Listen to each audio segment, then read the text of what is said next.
Chahut Média. Alors, je l'ai découverte quand j'avais 17 ans, au gymnase. Et je me souviens du choc esthétique que j'ai eu quand je l'ai lu pour la première fois. C'était vraiment, je pense, le style qui m'a déjà beaucoup marquée. Et c'est aussi cette relation qu'elle met en place entre ses personnages. Et je pense que ça faisait écho à quelque chose qu'on vit quand on est adolescent, c'est d'être vraiment dans une vie très intense. Parce que ce qui définirait, je pense, le mieux Monique Saint-Hélier, c'est justement cette intensité de vie.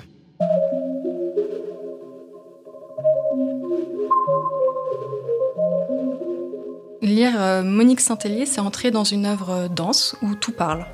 Les personnages parlent, le vent, le froid. Du coup, on entre dans un monde où tous les liens entre le vivant, entre les êtres, sont à repenser ou à reconsidérer.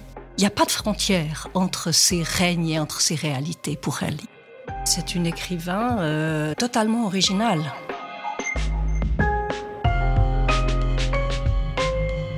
Pourquoi lire l'œuvre romanesque de Monique Saint-Hélier aujourd'hui et aussi comment la lire ?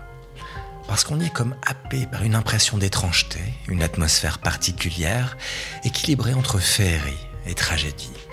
Parce qu'on entre dans le cycle des Alérac, saga monumentale inachevée, sans parvenir à en sortir, préférant se perdre en compagnie de personnages mémorables, aux prises avec une nuit décisive.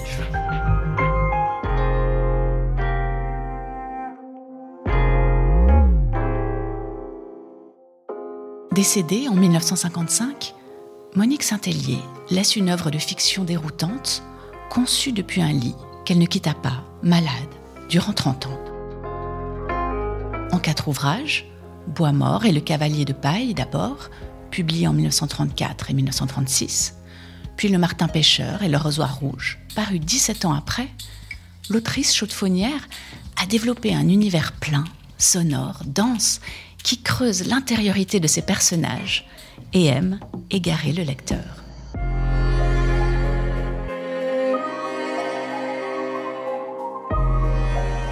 Autopsie dans Roman Fleuve, le titre du 2e épisode de cette série documentaire podcast consacrée à Monique Saint-Hélier. Une proposition du Centre des littératures en Suisse romande de l'Université de Lausanne, réalisation Chahut Média.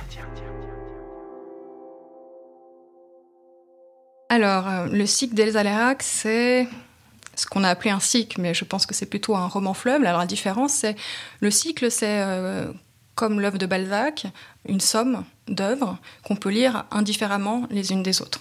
Anne-Frédérique Schlapfer, chargée de cours, département de langue et de littérature française moderne, Université de Genève. Le roman fleuve, en revanche, se lit de façon progressive à mesure que paraissent les volumes. Et donc, il vaut mieux lire de façon chronologique ce roman fleuve pour expérimenter ce que Monique Saint-Hélier espérait faire.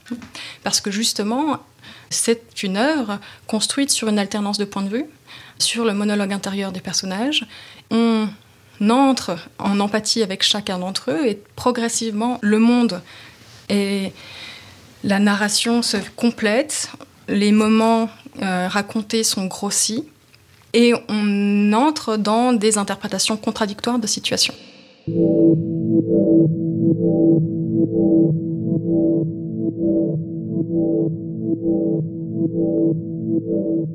Mais si on veut le résumer, ce cycle des Alérac, ça parle de quoi ? Alors, on entre dans un monde situé dans une petite ville montagnarde et industrielle en même temps. On imagine que c'est la Chaux-de-Fonds, mais elle n'est jamais nommée. Dans cette petite ville vivent 3 grandes familles, les Alérac, justement. Une famille d'aristocrates désargentés qui sont en train de perdre vraiment le domaine qu'ils avaient, qui a été en fait racheté progressivement par un autre homme, Jonathan Groulx. Cet homme est lui propriétaire terrien, il travaille véritablement la terre de ses propres mains, il a accumulé un domaine de plus en plus grand et il tient en fait les Alérac, puisqu'il a de quoi racheter leur maison et même sans doute il lui appartient déjà.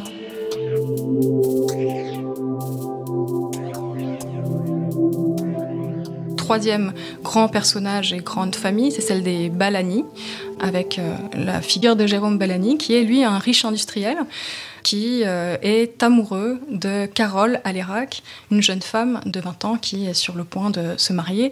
Elle doit se marier justement pour sauver le domaine et le nom des Alérac. Et toute la tension en réalité de la narration tourne autour de ces mariages et des relations amoureuses qui se tissent entre les personnages, mais sur un temps très très court en réalité, puisque le premier volume propose d'entrer dans une soirée de la fin de l'automne. On voit Carole et Catherine préparer la robe du bal, qui est décrit dans le second volume, et dans le troisième volume, qui reprend exactement les mêmes événements, mais avec d'autres points de vue.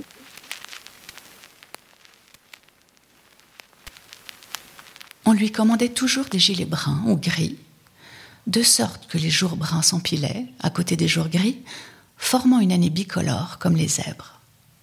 Mylène brun, Mylène gris, couper, tailler, coudre, mesurer. Non, ce n'était pas tout.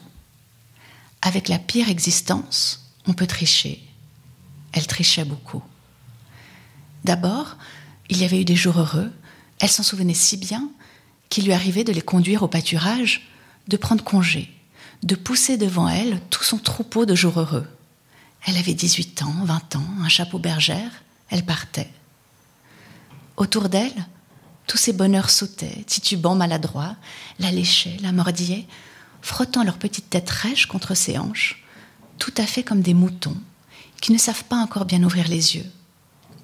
Pour elle, le bonheur avait cette couleur-là, de la laine blanche, des yeux qui vacillent, et le besoin de tendre les bras.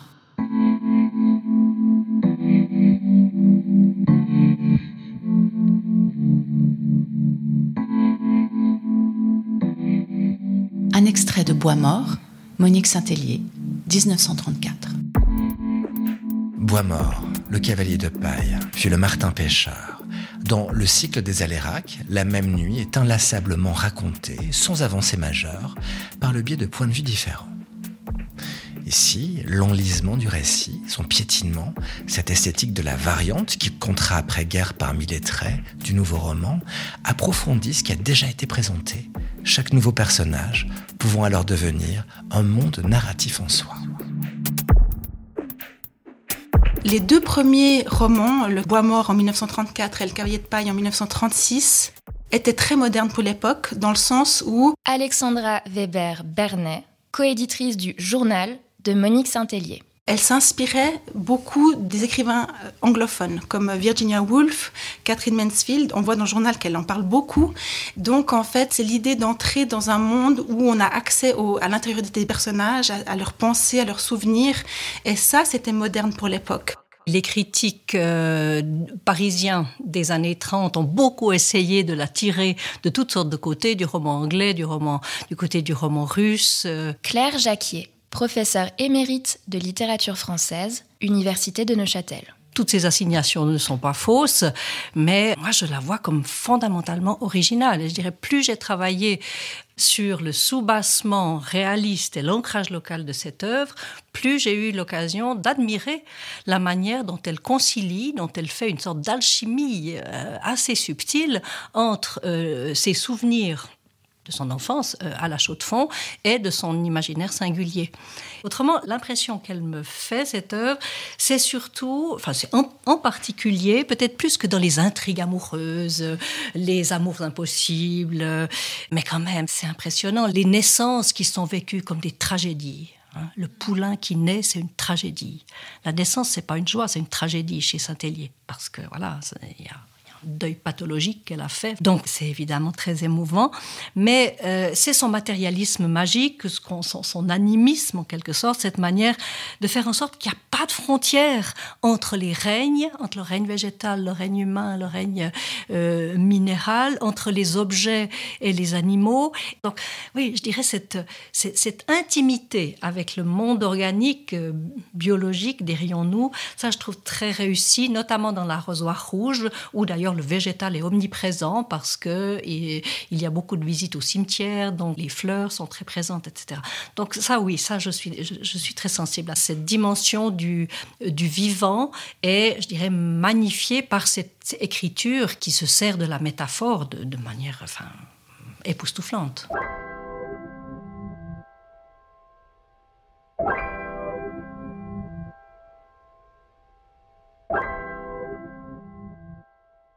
Bon, alors la langue, comme on l'a dit, elle est belle, poétique. Alors la nature est très très présente, il y a beaucoup de fleurs, il y a beaucoup d'arbres, il y a du vent, il y a du soleil, il y a de la neige. Et alors ces images sont si parlantes. Je vous ai apporté quelques exemples. Mireille Odel, autrice de la préface du roman Bois mort de Monique Saint-Hélier, réédité par les éditions de l'Air, 2016. Parlons d'un éclat de rire qui s'aplatit sur le sol comme un pot. Ou alors d'un tricot abandonné qui a l'air d'un lapin endormi. Ou encore le silence qui s'étend comme une flaque d'huile. Ou la neige. La neige, eh bien, elle tombe sur des houes, elle tombe sur des sapins. Et alors, comment est-ce qu'elle tombe ? Eh bien, les houes épinglent la neige comme une robe trop grande à laquelle on met des pinces. Alors que les sapins, eux, dit-elle, accueillent cette neige comme d'énormes pansements qui transforment la forêt, dit-elle, en clinique pour géants, debout. Vous voyez, c'est des images très étonnantes, mais en même temps très parlantes.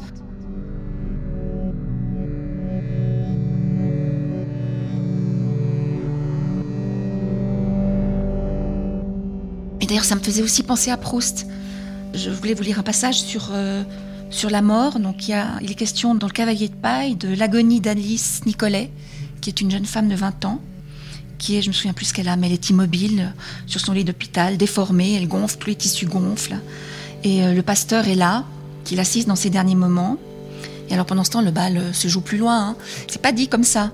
Mais pendant qu'elle meurt, eh bien, il y a des gens qui font la fête. Et ça, on le retrouve aussi dans Proust. L'indifférence des gens, alors que, mon Dieu, cette fille a 20 ans. Qu'est-ce qu'il y a de plus horrible que la mort de quelqu'un de si jeune ? Et alors Carole donne une branche de lilas à cette Alice Nicolet.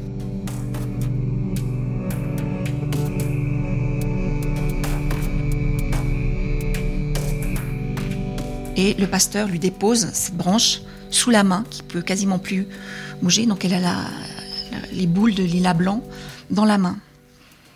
Et alors je cite ce passage.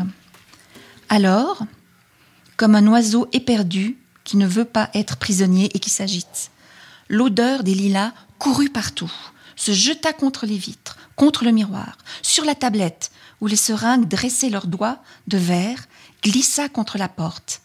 Mais elle ne savait pas l'ouvrir. Revint, s'abattit sur la main monstrueuse, et la main sous les feuilles devint pareille à un grand bouquet de printemps. Et puis, quelque chose arriva, écarta l'ombre, et même sous la flamme de la veilleuse, on ne voyait pas qui s'avançait.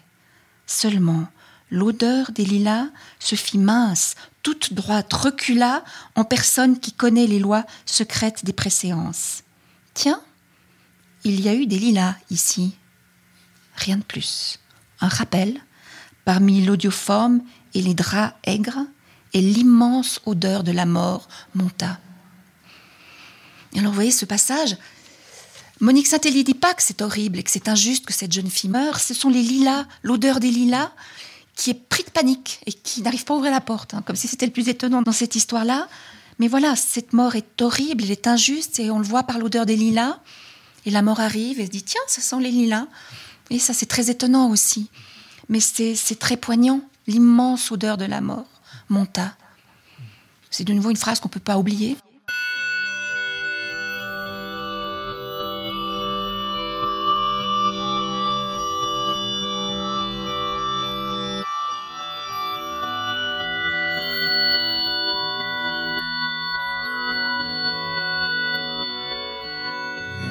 La souffrance amoureuse, la crainte de la mort, la déception, l'abandon, la solitude, les thèmes au centre de l'œuvre de Monique Saint-Hélier. En somme, des sujets très partagés, universels, mais que l'écrivaine rend d'une manière absolument singulière et originale, parvenant à nous faire approcher au plus près de ces personnages, féminins en particulier. Il y a 3 aspects qui me semblent très contemporains dans son œuvre. D'abord, l'attention au personnage féminin. Anne-Frédérique Schlapfer. Ce sont des personnages fortes, ce sont des personnages qui ont une certaine autonomie, alors certes dans un monde très patriarcal, mais qui permettent de voir une agentivité des femmes qu'on ne rencontre pas dans toutes les œuvres de cette époque-là. Il y a même des thématisations, alors pas évidemment sous ce vocable-là, mais de male gaze. Il y a vraiment des moments où on sent que la voix narrative nous invite à juger la façon dont les personnages féminins sont vus, sont regardés par des personnages masculins. Elle cherche à entrer dans la psychologie des personnages, enfin, leur donner la parole, c'est la première chose qu'elle veut faire. Elle veut faire en sorte que ce ne soit pas elles qui choisissent ou qui définissent les actions du personnage, mais c'est les personnages qui l'entraînent. Elle estime que c'est ça son éthique, il faut suivre les personnages, leur donner toute la place qu'ils auraient dans le monde réel. Elle choisit aussi des personnages très très divers. En fait, le monde social qu'elle décrit à partir de cette alternance des points de vue est extrêmement large. Il y a des femmes, des hommes, il y a des personnes de classes différentes, d'origines différentes. Il y a aussi, du coup, si on élargit encore, il y a des animaux, il y a des objets, tout parle.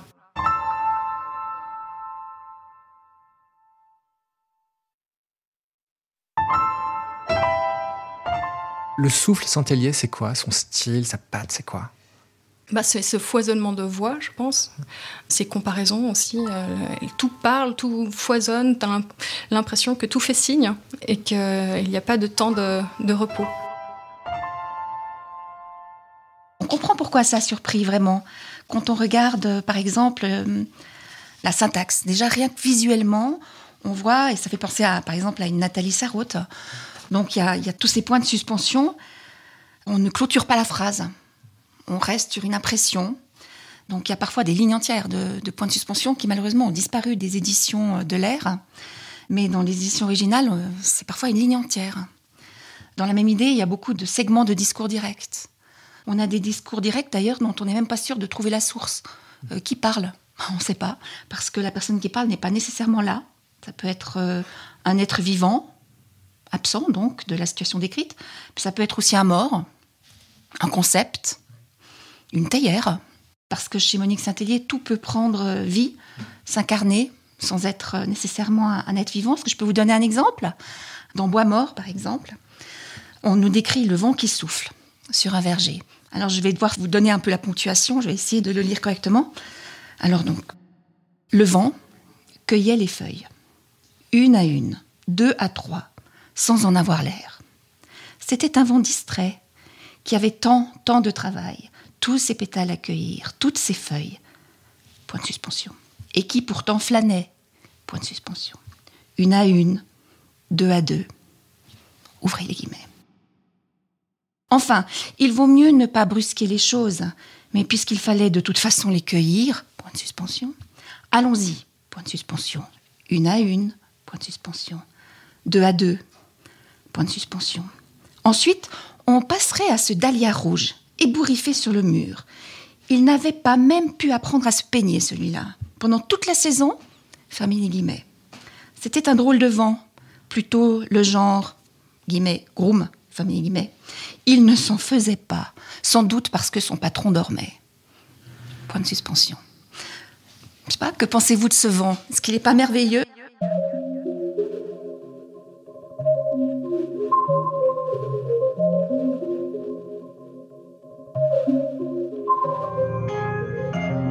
Parmi le nombre considérable de documents laissés par Monique Saint-Hélier et aujourd'hui conservés au Centre des littératures en Suisse romande de l'Université de Lausanne, il y a ces 19 cahiers tenus par l'écrivaine de 1940 à 1948. Et qu'éclaire-t-il, ce journal? Notamment la manière foncièrement originale avec laquelle Saint-Hélier élaborait ses textes. Elle fait des cahiers de concordance pour essayer de se souvenir où est quoi. Donc en fait, elle-même ne savait pas forcément quelle version de tel épisode elle allait choisir finalement pour publier. Alexandra Weber-Bernet. Ce qui est intéressant aussi dans ce journal, c'est que elle va à plusieurs moments parler de sa manière d'écrire. Et là, j'avais envie de vous lire un bout de ce qu'elle dit, parce que c'est vraiment très intéressant. Voilà. Ça date du 28 mars 1943. Il s'agit d'un travail à symétrie radiaire. On pourrait appeler tout cela l'étoile de mer ou l'amibe. Cela comprend un nœud, un centre émetteur, une cellule centrale, un noyau. De cette cellule, qu'on peut appeler alérac ou les aléracs, de nombreux chemins partent, reviennent, forment d'autres routes, trouvent d'autres issues, d'autres moyens de communication. Je voudrais qu'autour de ce nœud central bien noué sur les destins aléracs, les êtres qui ont été placés sur leur route viennent, apparaissent, se retirent, rencontrent les uns ou les autres comme ils l'ont fait ou l'auraient pu faire dans la vie. C'est pour cela que je ne peux pas boucler un livre et passer au suivant. Non, selon ce que j'aperçois ou crois apercevoir dans la vie d'un des personnages, m'amène à écrire quelques pages sur un des autres, qui occupera le centre d'un ouvrage différent. Parce que la lumière que vous levez sur un visage vous éblouit ou bien fait cligner des yeux celui que vous vouliez examiner, mais le visage placé à côté ou un peu en retrait vous livre tout à coup sa lumière ou son secret ou son tourment. Ainsi, parti de l'un, vous êtes conduit à l'autre.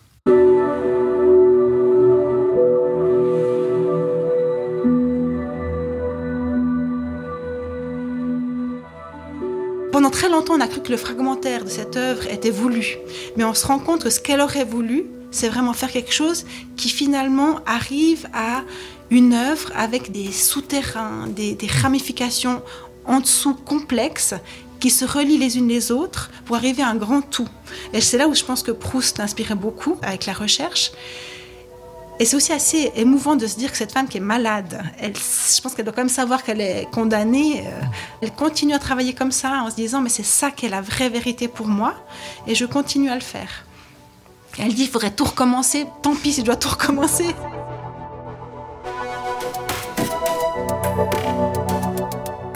La conversion au catholicisme de Monique Saint-Hélier, sa vie à Paris, la guerre vécue à Litté, ou encore ses relations entretenues avec des intellectuels renommés, rien de tout cela n'apparaît dans ses romans. Et pour cause, ils sont entièrement inspirés de la chaux-de-fonds de son enfance. Depuis les années 1920, Saint-Hélier a déplacé sa vie et ses souvenirs dans son œuvre. Monique Saint-Hélier écrit ses romans, on le sait, à partir du moment où elle est à Paris en 1926. Et je dirais la dimension qu'on pourrait appeler réaliste, mais encore une fois, il faut mettre des guillemets à ce mot, elle n'apparaît pas aux yeux des critiques français. Pourquoi ? D'une part, parce qu'elle-même ne tient pas du tout à insister sur cette dimension. Et dans la critique, il y a quelque chose de très intéressant, c'est que cette dimension réaliste, elle va prendre du temps à être comprise. Claire Jacquier. On pourrait dire que la réception a oscillé entre deux positions tout à fait antagonistes. La première postulant que la matière des romans de Monique Saint-Hélier est en fait tout entière issue de son imagination. L'autre position, antagoniste, consiste à postuler au contraire que cette matière est issue des souvenirs de la romancière et que ces livres sont même, dans une certaine mesure, la peinture d'une région. Et ça, ce sont des critiques chaudefonniers, des lecteurs et des critiques chaudefonniers qui, à partir de la mort de Saint-Hélier, vont insister sur cette dimension. Et c'est pour ça que c'est intéressant de voir qu'elle-même a oscillé par rapport à cette question, puisque dans les années 30, elle en dit le minimum sur l'origine peut-être réelle de son monde. Donc ça, c'est sa face publique. Mais en privé, dans le cabinet où elle écrit, à partir des années 26, 27, 28, 30, etc. Et en particulier, lorsqu'elle écrit Bois-mort, elle a le souci d'inscrire ces intrigues dans la réalité qu'elle a connue. Et là, on a une preuve assez exceptionnelle de cela. Ce sont 2 lettres que j'ai consultées récemment, 2 longues lettres de son père, Édouard Hayman, à qui elle écrit, donc, je pense, début 1930, donc avant la publication de La Cage aux rêves encore. Et elle lui demande des renseignements sur les lieux, sur la géographie, sur les parcours, sur la campagne autour de la Chaux-de-Fonds et la manière dont on cultivait la terre, dont les fermes se développaient du point de vue économique, etc. Il lui donne des renseignements. On a l'impression là qu'elle se comporte comme un romancier réaliste. C'est exactement ce que font les romanciers réalistes, c'est-à-dire qu'ils se documentent avant d'écrire. Elle fait exactement ça.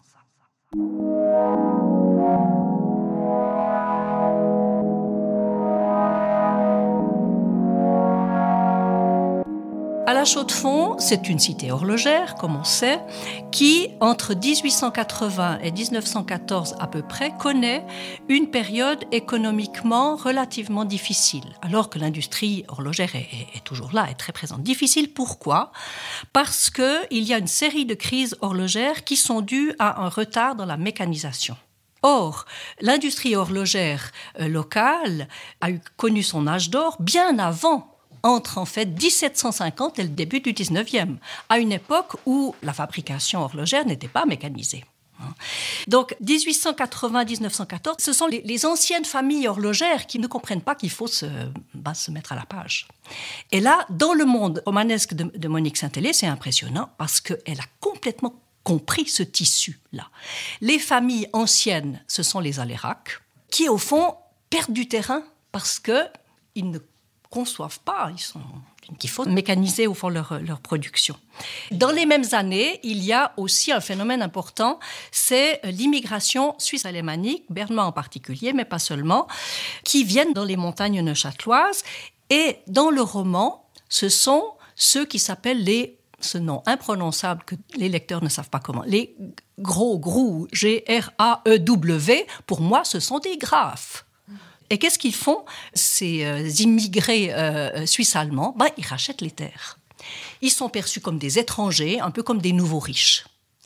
Donc, vous avez les Alérac, les Balagny, les graphes, les grous, et vous comprenez le tissu économico-social de la Chaux-de-Fonds dans ces années-là. Et c'est d'une justesse imparable. Par ailleurs, il y a dans les romans de Saint-Hélier toutes sortes d'indices, et là les lecteurs reconnaissent, en particulier ceux qui sont un peu historiens de leur ville, reconnaissent des indices, c'est-à-dire qu'il y a la création du nouvel hôpital. C'est une réalité, c'est dans ces années-là. Le rôle de l'école d'art qui va adopter l'art nouveau. La nouvelle gare, l'usine à gaz, le musée d'horlogerie qui est fondé aussi dans ces années. Tout ça, c'est dispersé dans les romans de Saint-Hélier. Mais ce sont des indices du fait que tout cela se passe exactement à ce moment-là, alors même que vous n'avez pas la moindre date dans les romans. Donc, toute cette dimension-là, ces trois univers en présence, révèlent la pertinence de ce que j'appelle, un peu abusivement, mais je crois que je ne me trompe pas, le réalisme saint-hélien.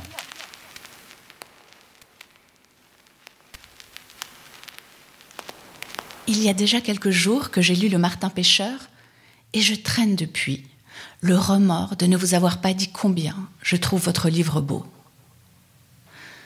Vous êtes de ces très rares écrivains qui invitent dans un monde à eux et où tout, jusqu'au moindre objet, porte leur marque. Et on ne peut que se sentir réconforté, rajeuni, ennobli dans votre royaume. Vous redonnez un sens aux êtres, à l'amour, à la fraîcheur de l'âme, à la nature. Comment pourrait-on vous résister ? Donnez-nous vite le réveil de Balagny, Thabie et ses valets et la suite d'Agar. Consentez à vous séparer, même si c'est dans l'anxiété, de ces morceaux de votre trésor. Vous les devez à tous. Lettre de Jean Blanza à Monique Saint-Hélier, 8 janvier 1952.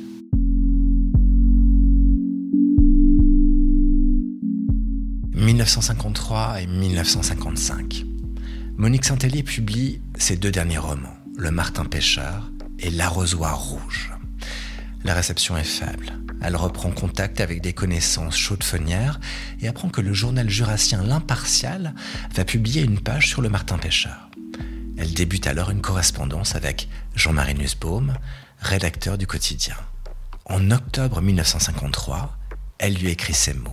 « Je suis une enfant de chez nous, et cela, j'espère, qu'on le sent dans mes livres.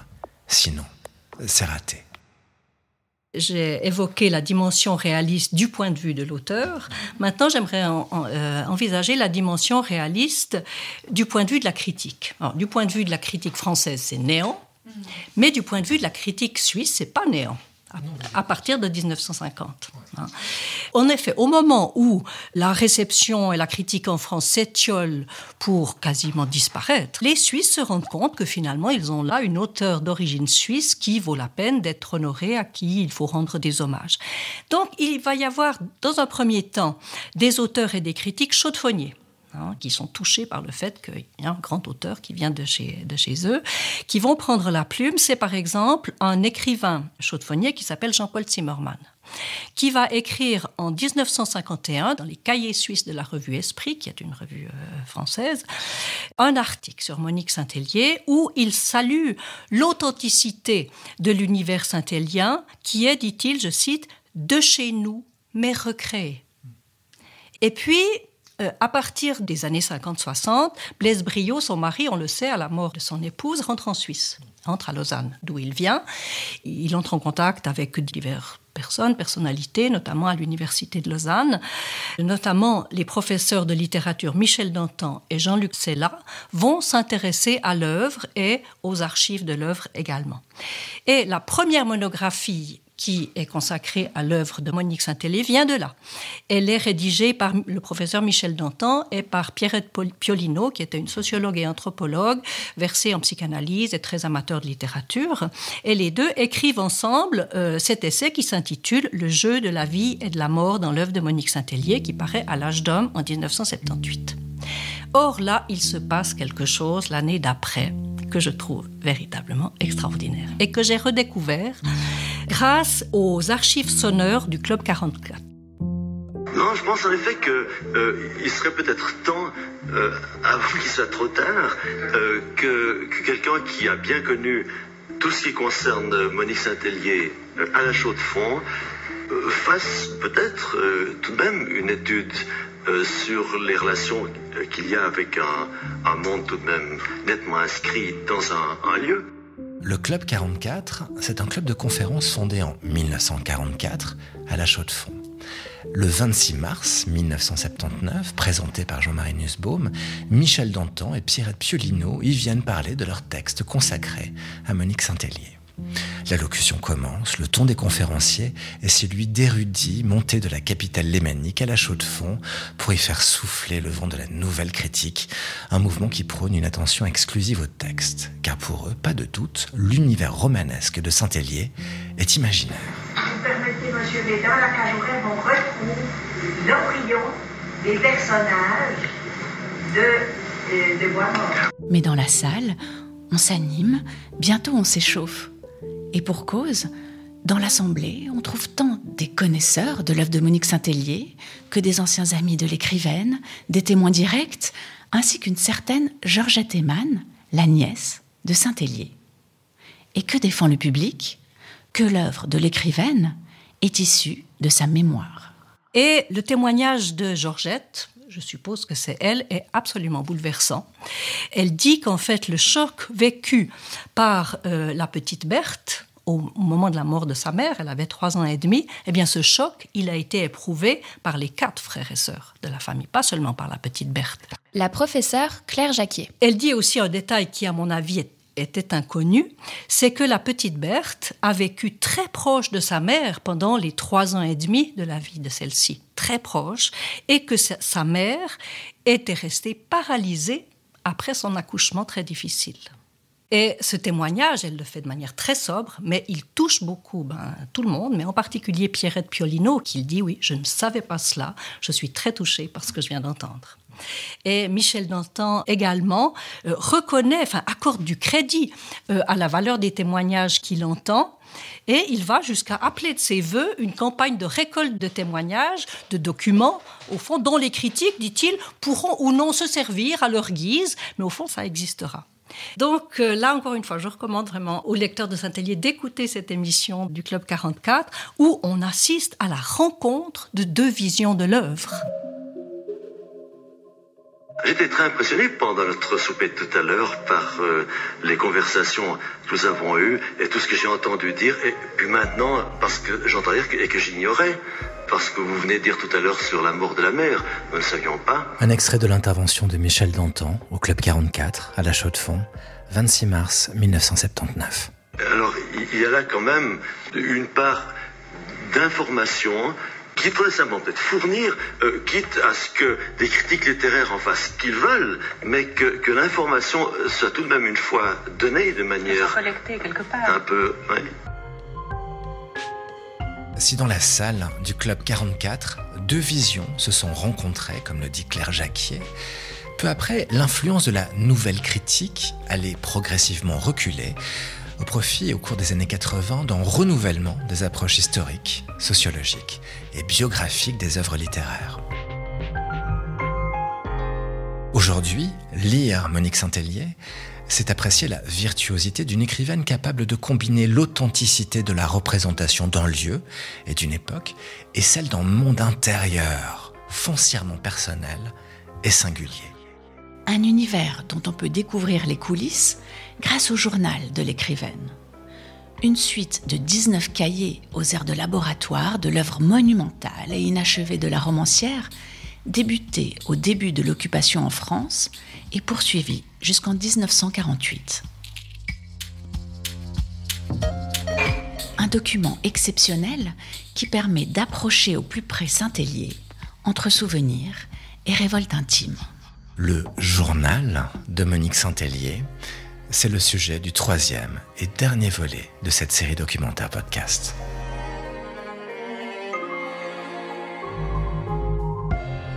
Monique Saint-Hélier, l'œuvre infinie, une proposition du Centre des littératures en Suisse romande de l'Université de Lausanne.